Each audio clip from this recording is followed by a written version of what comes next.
Assalamualaikum warahmatullahi wabarakatuh. Innal hamdalillah nahmadu wa nusolli wa nusollim ala rasul karim, amma ba'd. Hadirin yang dimuliakan oleh Allah Subhanahu wa taala. Kajian kita hari ini berkisah tentang kisahnya ahli ibadah dan pelacur. Diriwayatkan dari Al-Hasan bahwasannya dia berkata, dulu ada seorang wanita pelacur yang sangat cantik. Dia tidak mau melayani kecuali jika dibayar 100 dinar. Pada suatu hari, ada seorang ahli ibadah melihatnya dan kemudian terpikat olehnya. Ahli ibadah itu akhirnya pergi mencari pekerjaan guna mengumpulkan sebanyak uang 100 dinar. Setelah uang sebanyak itu ia dapatkan, dia pun pergi menemui wanita itu seraya berkata, "Sesungguhnya aku telah tergoda oleh kecantikanmu. Karenanya aku lalu pergi mencari pekerjaan untuk mendapatkan uang 100 dinar." Maka wanita itu berkata, "Silakan masuk." Ahli ibadat itu kemudian masuk ke rumahnya. Di rumah wanita pelacur itu mempunyai sebuah tempat tidur terbuat dari emas. Wanita itu lalu duduk di tempat tidurnya seraya berkata, "Ayo cepat."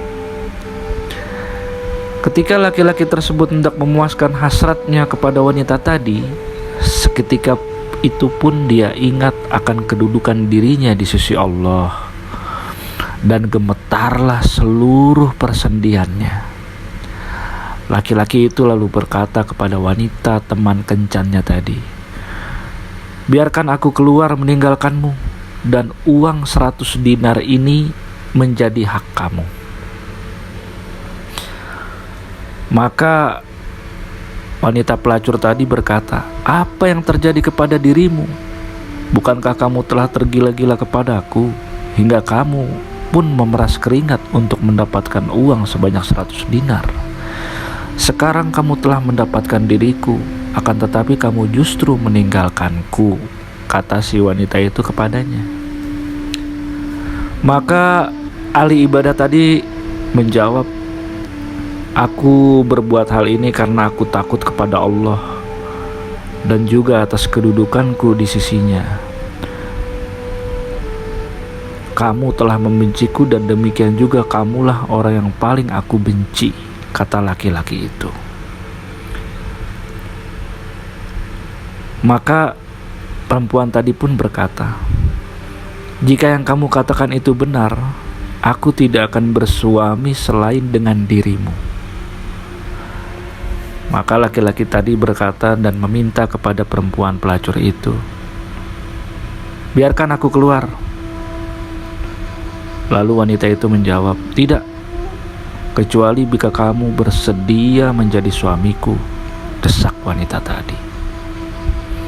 Namun laki-laki kembali itu menjawab, "Tidak, biarkan aku keluar sekarang."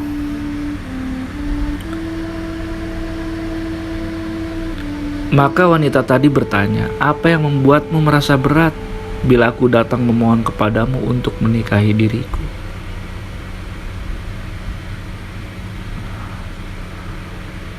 Kata wanita tersebut, dan pria tadi berkata, "Mungkin saja," jawabnya.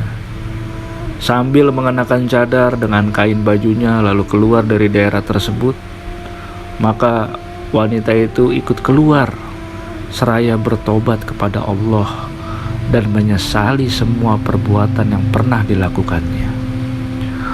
Wanita itu terus berjalan hingga akhirnya sampailah dia ke tempat asal si laki-laki ahli ibadah tadi. Wanita pelacur itu lalu bertanya ke sana kemari perihal laki-laki ahli ibadah yang pernah mendatanginya. Akhirnya hadirin, jerih payahnya untuk menemukan laki-laki tersebut membuahkan hasil. Seseorang lalu datang menghadap kepada laki-laki ahli ibadah yang dimaksud wanita tersebut seraya berkata, " Sesungguhnya sang permaisuri telah datang kepadamu." Mereka penduduk kampung mengatakan dengan sebutan sang permaisuri karena melihat kecantikannya bagaikan seorang istri raja. Ketika sang ahli ibadah melihat kedatangan wanita itu, maka ahli ibadah tersebut terkejut sambil menjerit dan jatuh dalam rengkuhan tangan si wanita itu. Ternyata ahli ibadah tadi telah meninggal dunia seketika itu juga. Maka wanita pelacur tadi bertanya, ahli ibadah ini telah meninggalkan aku untuk selama-lamanya. Apakah dia masih mempunyai sanak keluarga? Maka orang-orang kampung pun menjawab, ada. Saudaranya ada, seorang laki-laki yang miskin, jawab mereka yang hadir. Maka wanita pelacur tadi berkata, jika demikian, aku akan menikah dengannya karena kecintaanku kepada saudaranya yang meninggal ini. Akhirnya wanita tersebut dinikahkan dengan saudara laki-laki si ahli ibadah itu. Dan subhanallah, dari hasil pernikahan tersebut, oleh Allah Subhanahu wa Ta'ala, mereka dikaruniakan anak sebanyak 7 orang, dan ketujuh anak tersebut menjadi nabi-nabi di kalangan Bani Israel alaihissalam. Alhamdulillah hadirin yang dimuliakan oleh Allah Subhanahu wa Ta'ala. Kisah ini kembali lagi mengajarkan kepada kita bahwasannya yang terpenting dalam kehidupan di dunia ini, bagaimana kita selalu berupaya untuk memperbaiki diri kita dan menjadi lebih baik daripada hari ini. Semoga Allah Subhanahu wa Ta'ala berikan kita taufik dan hidayahnya agar kita mampu menyampaikannya kepada saudara-saudara kita yang lain. Wabillahi taufik wal hidayah. Assalamualaikum warahmatullahi wabarakatuh.